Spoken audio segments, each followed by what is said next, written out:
சில தினங்கள் முன்னால் ஒருத்தர் நம்முடைய சேனலில் இந்த கேள்வி ஒன்று கேட்டிருக்காரு. அது என்னன்னு சொல்லி திரையில் பாருங்கள். அவர் சொல்கிறார், மலைகளுக்கு சுற்றுலா செல்லும்போது பாறைகளில் கர்த்தர் நல்லவர் என்று கண்ட இடங்களில் எழுதி வைக்கிறார்கள். கர்த்தரை யார் கெட்டவர் என்று சொன்னது? இவர் சொல்கிறது உண்மைதான். பல இடங்களையும் பார்த்தீங்கன்னா கிறிஸ்தவங்க கர்த்தர் நல்லவர் அப்படின்னு சொல்லி எழுதி வச்சுருப்பாங்க. இயேசு நல்லவர், இயேசு உங்களை நேசிக்கிறார் அப்படின்லாம் எழுதி வச்சுருப்பாங்க. மத பிரச்சாரம் இதை பற்றி தான் கேட்குறாரு. கர்த்தர் நல்லவர் அப்படின்னு சொல்லி மலைகளுக்கு சுற்றுலா போகும்போது பாறைகளில் கூட பார்க்க முடியுது, அங்கேயும் எழுதி வச்சுருக்கிறாங்களே. யாராவது சொன்னாங்களா கர்த்தர் கெட்டவர் அப்படின்னு? எதுக்காக இவங்க இப்படி எழுதியிருக்கிறாங்கன்னு கேட்குறாரு. இது ஒரு நல்ல கேள்வி. இவர் கேட்ட இந்த கேள்விக்கு ஒரு கிறிஸ்தவர் பதில் கொடுத்துருக்கார். அது என்னன்னு தெரியல பாருங்க. இப்போ அவர் சொல்கிறார், குட் பாயிண்ட், ஆனால் சிலருக்கு தெரியாமல் இருக்கலாம். தெய்வம் கண்ணை குத்தும், இல்லை என்றால் உனக்கு கடவுள் பயங்கரமான தண்டனை கொடுக்கும் என்றெல்லாம் சொல்வார்கள். அதற்காகவே அவரை ருசித்தவர்கள் அப்படி பயங்கரமானவரை ட்ரில்லியன் சொல்ல கேட்டிருக்கிறோம், அதற்காக அப்படி எழுதியிருப்பார்கள். இவர் என்ன சொல்ல வர்றாருன்னா, கர்த்தர் நல்லவர்னு ஏன் நாங்கள் எழுதி வைக்கிறோம் அப்படிங்கிறதுக்கு காரணம் சொல்கிறார். கிறிஸ்தவர்கள் ஏன் இப்படி எழுதி வைக்கிறாங்க அப்படின்னு.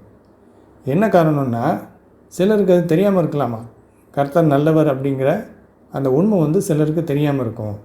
ஏன்னா நம்ம ஊரில் தெய்வம் கண்ணை குத்தும், இல்லைன்னா கடவுள் உனக்கு பயங்கரமான தண்டனை கொடுப்பார் அப்படிலாம் சொல்கிறாங்க இல்லையா. இதை கேட்டு கேட்டு கடவுள் அப்படின்னாலே பயங்கரமானவர் அப்படின்னு மக்கள் நினச்சிக்கிட்டு இருக்கிறாங்க. ட்ரில்லியன் தடவை கேட்டிருக்காங்களாம், பயங்கரமானவர், கண்ணை குத்துவார், தண்டனை கொடுப்பார் அப்படின்லாம். இப்படி கேட்டு கேட்டு நம்ம மக்கள் வளர்ந்துருக்கிறதுனால கடவுள் அப்படின்னாலே கெட்டவர் அப்படின்னு நினச்சிடுவாங்க. அதனால தான் கிறிஸ்தவர்கள் கர்த்தர் நல்லவர்னு எழுதி வச்சுருக்கிறாங்க. அதாவது கிறிஸ்தவ கடவுள் அப்படிப்பட்டவர் கிடையாது. நீங்கள் நம்புகிற மாதிரி தெய்வம் கண்ணை குத்தும், தண்டனை கொடுக்கும் அப்படின்லாம் சொல்லியிருக்காங்கல்ல உங்கள் மதத்தில். அந்த மாதிரி கிறிஸ்தவ கடவுள் கிடையாது, இவர் நல்லவர் அப்படின்னு சொல்லி மக்களுக்கு தெரியப்படுத்துகிறாங்களாம். இதுக்காக தான் கர்த்தர் நல்லவர்னு பாறையில் கூட எழுதி வச்சுருக்கிறாங்கன்னு இவர் விளக்கம் கொடுக்குறார். இது கேட்குறதுக்கு நல்லா தான் இருக்குது. ஏன்னா நம்ம ஊரில் தெய்வம் கண்ணை குத்தும் அப்படின்னு சொல்லி பயமுறுத்துகிறாங்கல்ல. அப்படி பயமுறுத்தி கடவுள் அப்படின்னாலே பயங்கரமானவர் அப்படிங்கிற ஒரு இமேஜை உண்டு பண்ணி வச்சுருக்காங்க, அவர் கெட்டவர் அப்படின்னு. ஆனால் கிறிஸ்தவ கடவுள் அப்படிப்பட்டவர் கிடையாது, கிறிஸ்தவ கடவுள் நல்லவர்னு அவர் சொல்கிறார்.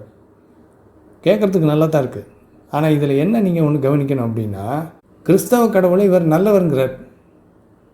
எதை வச்சு நல்லவருங்கிறாரு? மற்ற கடவுளெல்லாம் தப்பு பண்ணால் கண்ணை குத்தும், பயங்கரமான தண்டனை கொடுக்கும், இப்படி தான் நம்ப வச்சுருக்கிறாங்க. அப்படி தப்பு பண்ணால் தண்டனை கொடுக்குற கடவுள் கெட்ட கடவுள். கிறிஸ்தவ கடவுள் அப்படிப்பட்டவர் கிடையாதுங்கிறார். அதனால தான் கர்த்தர் நல்லவர்னு நாங்கள் எழுதி வைக்கிறோங்கிறார். சரியா? இப்போ இவருக்கு நான் ஒரு பதில் கொடுத்தேன். அது என்னன்னு பார்த்தீங்கன்னா, கிறிஸ்தவங்க எப்படி ஊரை ஏமாற்றிக்கிட்டு இருக்கிறாங்க அப்படிங்கிறது உங்களுக்கு புரிய வரும். பாருங்கள் என்ன பதில் கொடுத்துருக்கேன் அப்படின்னு திரையில். ஹலோ சார், உங்கள் கிறிஸ்தவ கடவுள் தான் தன்னை நம்பாதவர்களை நரகத்தில் போட்டு கொடுமைப்படுத்துவேன் என்று பயமுறுத்துபவர். அவரை நீங்கள் எப்படி நல்லவர் என்று சொல்லலாம்? சொல்வது பொய். இதில் வேறு மற்ற கடவுள்களைப் போல எங்கள் கடவுள் அல்ல என்று எதற்கு ஒப்பீடு? கவனித்து பாருங்கள். மற்ற மத கடவுளெல்லாம் கண்ணை குத்தும் தப்பு பண்ணால், அதெல்லாம் கெட்ட கடவுள். எங்கள் கடவுள் அப்படி இல்லை, அதனால தான் நாங்கள் கர்த்தர் நல்லவர்னு எழுதி வைக்கிறோன்னு இவர் சொல்கிறார். இவர் சொல்கிறபடி பார்த்தா உண்மையில் ரொம்ப கெட்ட கடவுள் கிறிஸ்தவ கடவுள் தான். ஏன்னா அவர் தான் அவரை நம்பாதவங்களையெல்லாம் நரகத்தில் போட்டு நித்திய காலமாக தினம் தீயில போட்டு வாட்டுவேன்னு பயமுறுத்துறாரு. பைபிளில் அப்படிப்பட்ட மிரட்டல்களையெல்லாம் வச்சுக்கிட்டு இவர் மற்ற கடவுளெல்லாம் கெட்ட கடவுள், எங்கள் கடவுள் நல்ல கடவுள்னுக்கிட்டு இருக்கார். மற்ற கடவுளெல்லாம் கூட பரவாயில்ல, தப்பு பண்ணால் தான் தண்டனை கொடுக்கும், கண்ணை குத்தும். ஆனால் இவங்க கடவுள் அவரை நம்பலைன்னா நரகத்தில் போட்டுருவார். அப்போ தப்பு பண்ணுறவனுக்கு தண்டனை கொடுக்குற கடவுள் கெட்ட கடவுள்னா, தன்னை நம்பாதவங்களையெல்லாம் நரகத்தில் போட்டு கொடுமைப்படுத்துகிறவர் எப்படிப்பட்ட கடவுளாக இருப்பார்? இவர் சிலுவைக்கு போனாரா எல்லாருடைய பாவங்களையும் சுமந்து கொண்டு?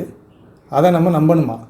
சிலுவையில் போய் நம்முடைய பாவங்களுக்காக பாடுகளை அனுபவித்தாருன்னு நம்ம நம்பணும், அவரை ஏற்றுக்கணும். இல்லைன்னா நமக்கு நரகம். இவரை நல்லவர்னு எழுதி வச்சுருக்காங்க எல்லா இடத்துலையும். கர்த்தர் நல்லவர், நாங்கள் ருசி பார்த்துருக்கிறோம். என்ன ருசி பார்த்தீங்க நீங்கள்?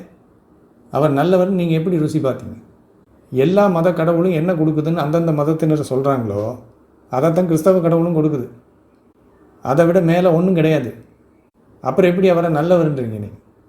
எல்லாரும் படுற எல்லா கஷ்டத்தையும் கிறிஸ்தவங்க அனுபவிச்சுக்கிட்டு இருக்கிறாங்க. கிறிஸ்தவங்களுக்கு அகால மரணம் வருது, கிறிஸ்தவங்களுக்கு கொரோனா வருது, கிறிஸ்தவங்களுக்கு புற்றுநோய் வருது. கிறிஸ்தவங்க ஜெபம் பண்ணி அதுக்கு பலன் இல்லாமல் இறந்து போகிறாங்க கிறிஸ்தவங்க. அப்புறம் எப்படி இவங்க கடவுளை நல்லவருங்கிறாங்க? எதை வச்சு நல்லவர்னு சொல்கிறாங்க?